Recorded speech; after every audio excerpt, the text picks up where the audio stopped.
নমস্কাৰ কাৰেণ্ট চাবলৈ আপোনালোকক স্বাগতম জনাই ষ্টুডিঅ'ত মই জ্যোতিস্মিতা। দেশত পুনৰ সংঘটিত হৈছে ভয়ংকৰ ৰেল দুৰ্ঘটনা। লাইনচ্যুত হ'ল সবৰমতী এক্সপ্ৰেছৰ 20টা কৈডবা।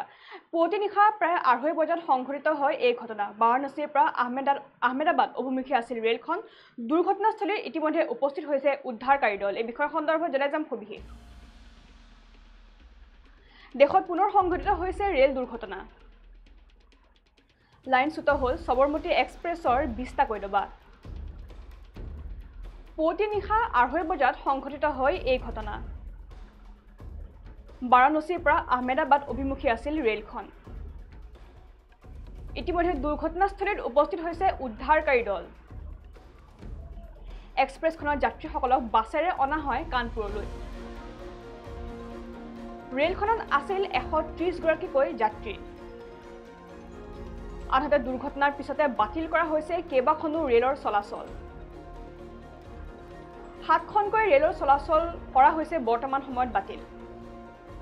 আনহাতে সলনি হৈছে 3খনকৈ ৰেলৰ পথ। ইতিমধ্যে ঘটনা সন্দৰ্ভত আৰক্ষীয়ে আৰম্ভ কৰিছে তদন্ত প্ৰক্ৰিয়া। আৰু আমি যেহেতু জনাইছোঁ যে ইতিমধ্যে বিগত কিছুদিনৰ পৰা দেশত ইটোৰ পিছত সিটোকৈ ৰেল দুৰ্ঘটনা সংঘটিত হৈ থকা দেখিবলৈ পোৱা গৈছে। আৰু ইতিমধ্যে এই ৰেল দুৰ্ঘটনা সংঘটিত হোৱাক লৈ বৰ্তমান সময়ত সাধাৰণ ৰাইজৰ মাজত এক শংকাময় পৰিৱেশৰ সৃষ্টি হোৱা দেখিবলৈ পোৱা গৈছে। আৰু শেহতীয়াকৈ পুনৰ আন এক ৰেল দুৰ্ঘটনা সংঘটিত হৈছে। আৰু এইবাৰ ৰেল দুৰ্ঘটনাৰ স্থান হৈছে উত্তৰ প্ৰদেশত। আৰু উত্তৰ প্ৰদেশৰ কানপুৰত সংঘটিত হৈছে এই ৰেল দুৰ্ঘটনা। আৰু লাইনচ্যুত হৈছে সবৰমতী এক্সপ্ৰেছৰ 20টা কৈডবা। আৰু শনিবাৰে পুৱতি নিশা প্ৰায় 2:30 বজাত সংঘটিত হয় এই ঘটনা। আৰু উত্তৰ প্ৰদেশৰ কানপুৰৰ সমীপত লাইনচ্যুত হয় বাৰাণসীৰ পৰা আহমেদাবাদ অভিমুখী 19168 নম্বৰ সবৰমতী এক্সপ্ৰেছখন। আৰু জানিব পৰা মতে ৰেলখনত কেইবাগৰাকীও যাত্ৰীয়ে যাত্ৰা কৰি আছিল বুলি ইতিমধ্যে তথ্য প্ৰকাশ কৰা হৈছে। আৰু ইতিমধ্যে দুৰ্ঘটনাস্থলীত যিহেতু উদ্ধাৰকাৰী দল উপস্থিত হৈছে। আৰু উদ্ধাৰকাৰী দলসমূহে ইতিমধ্যে উদ্ধাৰ অভিযান অব্যাহত ৰাখিছে। যিহেতু এটা দুটা নহয় 20টাকৈ ডবা বৰ্তমান সময়ত লাইনচ্যুত হৈছে সবৰমতী এক্সপ্ৰেছৰ পৰা। আৰু শনিবাৰে পুৱতি নিশা প্ৰায় 2:30 বজাত সংঘটিত হৈছে এই দুৰ্ঘটনা। আৰু বাৰাণসীৰ পৰা আহমেদাবাদ অভিমুখী আছিল উক্ত ৰেলখন। বাৰাণসীৰ পৰা আহমেদাবাদ অভিমুখী ৰেলখন গৈ আছিলে। আৰু ৰেলখন গৈ থকাৰ সময়ছোৱাতে নিশা প্ৰায় 2:30 বজাত কানপুৰত এই ভয়ংকৰ দুৰ্ঘটনা সংঘটিত হৈছে। আৰু এটা দুটা নহয় এই ভয়ংকৰ দুৰ্ঘটনাত ইতিমধ্যে এক্সপ্ৰেছখনৰ পৰা লাইনচ্যুত হৈছে প্ৰায় 20টাকৈ ডবা ইতিমধ্যে লাইনচ্যুত হৈছে বুলি বৰ্তমান সময়ত জানিব পৰা গৈছে। আৰু ইতিমধ্যে উদ্ধাৰকাৰী দল উপস্থিত হৈছে বৰ্তমান ঘটনাস্থলীত ইতিমধ্যে উদ্ধাৰকাৰী দল উপস্থিত হৈছে বুলি তথ্য লাভ কৰা হৈছে।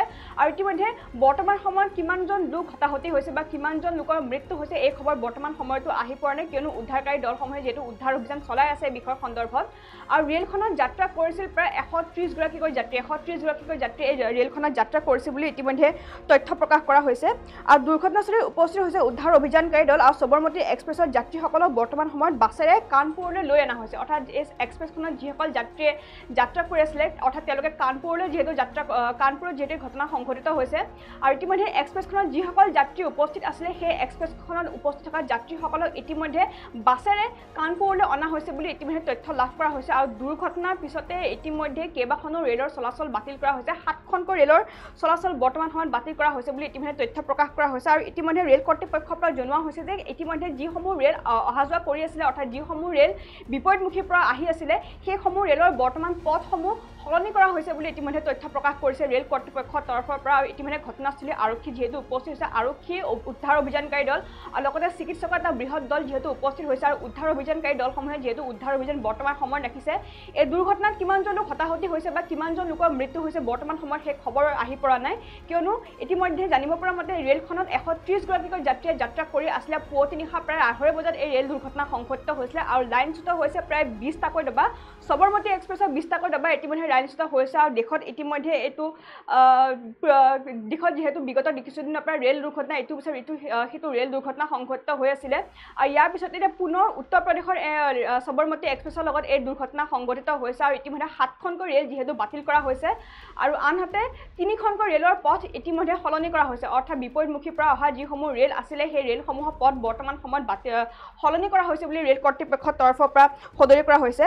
আৰু আমি যিহেতু জনাই গৈছোঁ ইতিমধ্যে দেশত পুনৰ সংঘটিত হৈছে ভয়ংকৰ ৰেল দুৰ্ঘটনা আৰু এবাৰ ৰেল দুৰ্ঘটনাৰ স্থান হৈছে উত্তৰ প্ৰদেশত আৰু লাইনচ্যুত হৈছে সবৰমতী এক্সপ্ৰেছৰ 20টাকৈ ডবা ইতিমধ্যে লাইনচ্যুত হৈছে বুলি তথ্য প্ৰকাশ কৰা হৈছে আৰু শনিবাৰে পুৱতি নিশা 2:30 বজাত সংঘটিত হৈছে এই ভয়ংকৰ দুৰ্ঘটনা আৰু বাৰাণসীৰ পৰা আহমেদাবাদ অভিমুখী আছিলে উক্ত ৰেলখন অৰ্থাৎ সবৰমতী এক্সপ্ৰেছখন বাৰাণসীৰ পৰা আহমেদাবাদ অভিমুখে গৈ আছিলে আৰু আহমেদাবাদ অভিমুখী গৈ থকাৰ সময়তে এই দুৰ্ঘটনাত পতিত হয় উক্ত ৰেলখনৰ ইতিমধ্যে উক্ত ৰেলখনৰ 130 গৰাকীকৈ যাত্ৰীয়ে যিহেতু যাত্ৰা কৰি আছিলে আৰু ইতিমধ্যে উদ্ধাৰকাৰী দল যিহেতু উদ্ধাৰ অভিযান অব্যাহত ৰাখিছে তেওঁলোকে আৰু এই ঘটনা কিদৰে সংঘটিত হ'বলৈ পালে এয়া বৰ্তমানো ৰহস্য আৱৰ্তত আছে কিন্তু এই ঘটনা সন্দৰ্ভত আৰক্ষী বৰ্তমান সময়ত তদন্ত অব্যাহত ৰাখিছে